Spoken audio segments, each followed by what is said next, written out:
আচ্ছা আমরা কি পড়াইলাম একটু রিভিউ দিচ্ছি। হ্যাঁ, মহাকর্ষ বল, মহাবিশ্বের যে কোনো দুইটা বস্তুর মধ্যে যে আকর্ষণ সেটা কি মহাকর্ষ।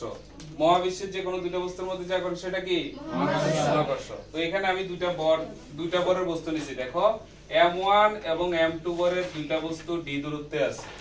তো d দূরত্বে যদি থাকে তাদের মধ্যে যে আকর্ষণ বল কাজ করে আমরা লিখলাম এই আকর্ষণ বলটা হচ্ছে বস্তু দুটির ভরের গুণফলের সমানুপাতিক এবং দূরত্বের বর্গের ব্যস্তানুপাতিক। অর্থাৎ এটা দ্বারা বোঝায় বল বাড়লে বল বাড়বে, দূরত্ব বাড়লে বল কমবে। এখন সমানুপাতিক চিহ্ন উঠে এখানে একটা ধ্রুবক দিলাম, এই ধ্রুবকটাকে বলা হয় মহাকর্ষীয় ধ্রুবক। এই জি কে বলা হয় কি মহাকর্ষীয় ধ্রুবক। এই ধ্রুবকের একটা নির্দিষ্ট মান আছে। ধ্রুবক এই মানটা হচ্ছে 6.673 * 10 ইনভার্স 11 আর এটার একক হচ্ছে newton metre square per kg square. বুঝতে পেরেছো? তারপর এখানে একক যে এটা কিভাবে আসে এটা দেখানোর উদ্দেশ্য ছিল না, তারপর বের করলাম। F = G m1 m2 d square লিখলাম। তো এখন এখানে দেখো F এর একক কি, বলের একক কি নিউটন, ভরের একক কি কেজি, আর দূরত্বের একক কি মিটার স্কয়ার। এখন আর গুণ করব, এখানে n এর নিচে কিছু নাই মানে কি আছে হরে 1 আছে না, তাহলে এই কর্নারে গুণ করলাম g কেজি স্কয়ার আর n m newton metre square.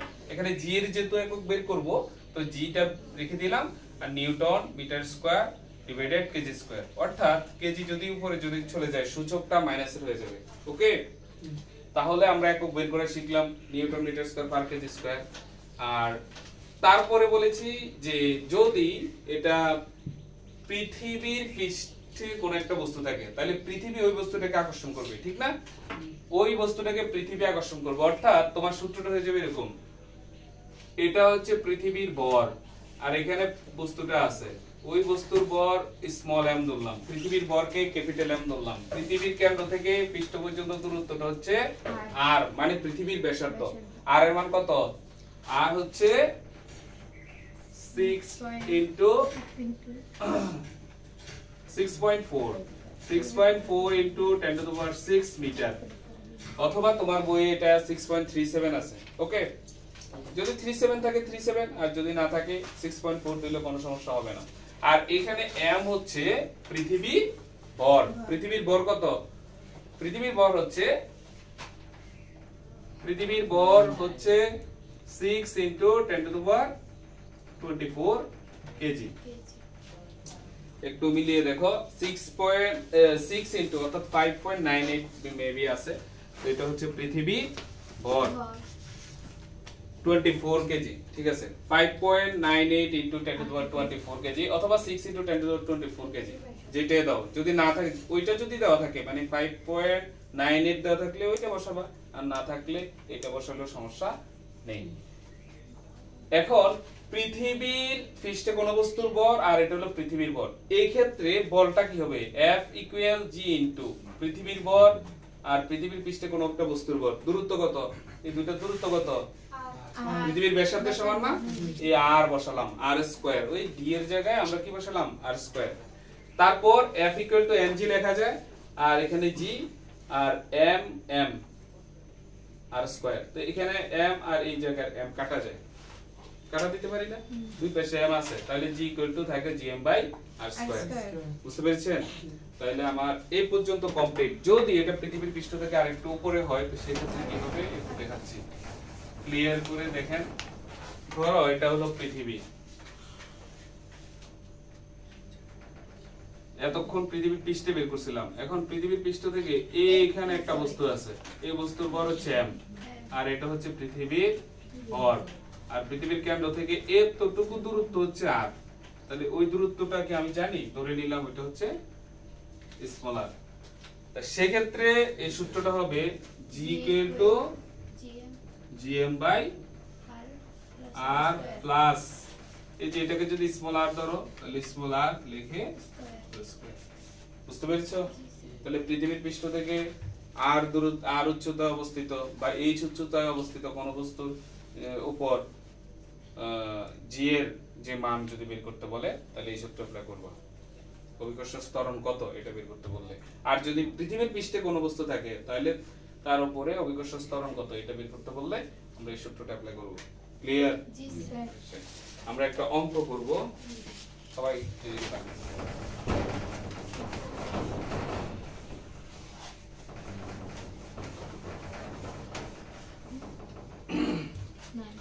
দেখো একটা অঙ্ক হচ্ছে সূর্যের কেন্দ্র হতে পৃথিবীর কেন্দ্রের মধ্যবর্তী দূরত্ব দেওয়া আছে। সূর্যের কেন্দ্র থেকে পৃথিবীর কেন্দ্রের মধ্যবর্তী দূরত্ব,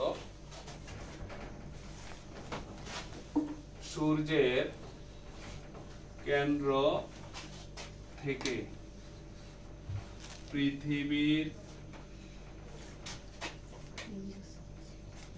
কেন্দ্রের মধ্যবর্তী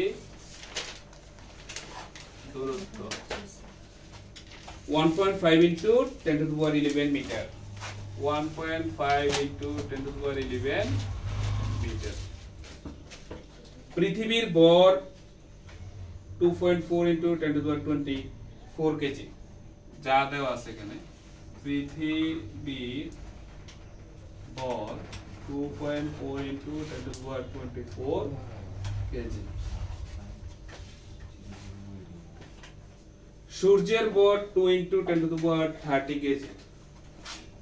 সূর্যের ভর 2 into 10 to the power 30 KG হলে সূর্য পৃথিবীর মধ্যবর্তী আকর্ষণ বল কত? সূর্য ও পৃথিবীর মধ্যবর্তী আকর্ষণ বল কত? তো এখানে কি কি তথ্য দেওয়া আছে দেখো। পৃথিবীর কেন্দ্রের মধ্যবর্তী দূরত্ব অর্থাৎ আর এর মান দেওয়া আছে। কিসের মান দেওয়া আছে? আর এর মান হচ্ছে 1.5 into 10 to the power 11 metre. তারপরে পৃথিবীর ভরকে আমি স্মল ধরলাম যেহেতু এটা ছোট। পৃথিবীর ভর এমন ধরতে পারি, আচ্ছা ধরলাম m1। পৃথিবীর ভর কত? 2.4 into 10 to the power 24 KG. সূর্যের ভর 2 into 10 to the power 30 2 into 10 to the power 30 KG. এখন বের করতে হবে মধ্যবর্তী আকর্ষণ বল অর্থাৎ F কত। তো আমরা G এর মান জানি 6.673 into 10 inverse 11 newton metre square per kg square. তাহলে সবগুলো তথ্য আমরা লিখলাম। এখন আমরা লিখব, আমরা জানি কি? আমরা জানি F equal G into m1 m2 by r square। আচ্ছা এখানে যেহেতু আমরা দূরত্বকে r ধরছি r লিখি, r না লিখে এটাকে আমি d লিখি। d যেহেতু দূরত্ব এটা নাইলে পৃথিবীর ব্যাসার্ধ বুঝে যাচ্ছে, d লিখলাম। তাহলে এখানে f g এর মান বসাবো 6.673 into 10 to the power 10 inverse 11 R m1 এর মান কত? 2.4 into 10 to the power 24 into 2 into 10 to the power 30 KG. আচ্ছা এককগুলো আমরা লিখবো না পরে। আর ডিসটেন্স যেটা দেওয়া আছে, ডিসটেন্স দেওয়া আছে হচ্ছে 1.5 into 10 to the power 11।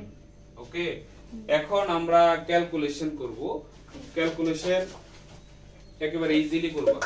তোমরা ক্যালকুলেশন করার সময় এই যে ক্যালক আছে না, এটার নিচে যে এটা আছে এটা ইউজ করব। ওকে, এই রাশিটা উপরে, তাহলে সবগুলোকে আমরা উপরে লিখতেছি 6.673 into exponential minus 11 into 2.4 into exponential 24 into 2 into exponential 30 ঠিক আছে তারপরে আমরা লিখব 1.5 ইনটু স্পেশাল 11 তাহলে আমাদের কাঙ্ক্ষিত রেজাল্ট চলে আসলো রেজাল্ট আসবে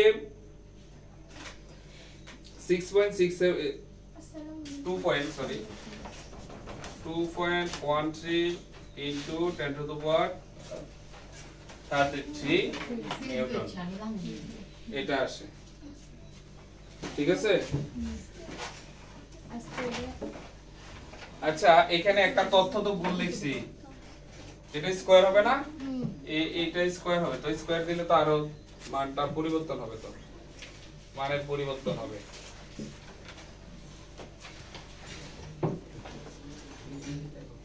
মানের পরিবর্তন হচ্ছে